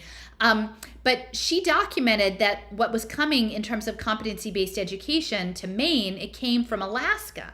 And it was at very high-level individuals, including Tom Vander Ark was involved, and he was an officer for the Gates Foundation in education and the first principal of the first state-level virtual school. And they were targeting indigenous communities in Chugach, Alaska, specifically. And they were getting feedback on cultural competencies. And so they would ask these indigenous elders, well, what do you value for students? Now, remember, Battelle is pitching in P 21st Century Skills, portrait of a graduate, right? That's going to be your mastery transcript. What is the portrait? So they were asking these indigenous elders, well, what qualities do you value for your children? What do you want for them? And one of them said, well, we want our children to have a good humor about them, like a good way in the world, a good humor. And so that was incorporated into the competency-based education as a rubric for a show's appropriate demonstrations of good humor. And then there were metrics about how that would look so that could be fit into the game. Now, it's really only been within the past 6 months that I've realized, okay, competencies, cellular competencies, if we as agents are the equivalent of cellular intelligence, and then we have we're multicellular intelligence, right? That the way in which they want to track competencies in cells and navigate them and manipulate them using bioelectronics and bioelectroceuticals is the same way that they would like to steer us through electronics and electroceuticals. So, but this, again, not just indigenous Hawaiian cultures being targeted, but all sorts of native cultures around, because I think that's the polarity. It's an animist, sacred, centered, being in right relationship to an enlightenment, mechanized prediction modeling process. And it's this struggle back and forth for which side, where are we going to align? Where are we going to align in this? And understanding it but for the most part, people aren't seeing that struggle. So at the time, Chugach won this special award from NIST, which again is Smart City technologies and atomic clocks and all of that. So think back to Maui and the Smart Village pilot. And it really fell apart in Maine. It was a disaster. No one understood why we were doing competency-based education, why we were no longer doing grades, why it was this whole other thing. And of course, no one can say to the teachers of Maine and the parents in Maine, well, you see, since World War II, we've been tapping into signals intelligence and cybernetics, and we have this goal of building a networked global superintelligence. And so in the future, your children are simply going to be treated as units, interchangeable units in complex teaming systems for problem solving. So we need to create a blockchain system that has all of your just-in-time qualifications so that we could drop you in to put you in for a team to solve the problem to save the world, right? They can't even, there's no way of saying stuff like that. It sounds ridiculous to say something like that. So, but nobody can get why this is happening. So people struggle. They'll say oh, it's the communists, or oh, it's China, or oh, it's about ed tech. It's Ted Dintersmith wanting to make money off the children, or oh, it's, trying to boss us all around when we just want to have local governance and you're going to try to put us into this global system. And on the front end, it's some of that. It could be some of that, but we're not getting to the deeper structural level of why. And for me, why is based on the socio-technical side of things. So I'm sort of thinking at this point, and just going back to Melanie Swan's 2016 paper, The Future of Brain-Computer Interfaces, Blockchaining Your Way into a Cloud Mind, where this is 2016, and she came out of Purdue and then she went to University College London. And they're talking about BCIs and selling your unused brain cycles to the cloud and having tiers of advancing complexity of implementing this, starting with health tracking, right? Because all this is really, I mean, I think the ed tech is part of it, but the ed tech is maybe not as close with the wearables as the health tech. So starting with the health tech and then moving on. And then eventually this cloud mind, you would engage with multiple individual minds or even machine minds into systems of problem solving. And then she's talking about how great it will be to have blockchain that will be tracking your credit assignments of your collaborations, that's how that's all going to work, the credit assignments. So just, it might sound far off that we're talking about collective mind, and yet in 2016, people at high levels who are, Purdue is home to the sentient world simulation, are talking about this, right? Not just because they want to steer you around like a puppet, because they would like to use you to solve some big gnarly problem, right? So here they're saying, people want to get credit for their the work that they do in the group mind, and that blockchains would keep an ultimate transcript of everything so everyone gets the proper attribution as soon as you log in. And so I'm playing around with this mentally, and I'm sort of thinking, I emailed this to a couple people, but I said it's my gut sense that they need agents to have all of their intellectual contributions attributed as competencies, because Levin talks about cellular competencies. So a multi-agent system for problem solving would need to be able to pull together just-in-time modular teams depending on the nature of the problem. Repositories of digital twins would have all these different teams, right? So if you have a digital twin, you can have AI sorting through the optimum team, the A team, right? The A team to address the problems, right? In your game B scenario, what have you. And that AI would make a prediction on what the best team would be and put them in place.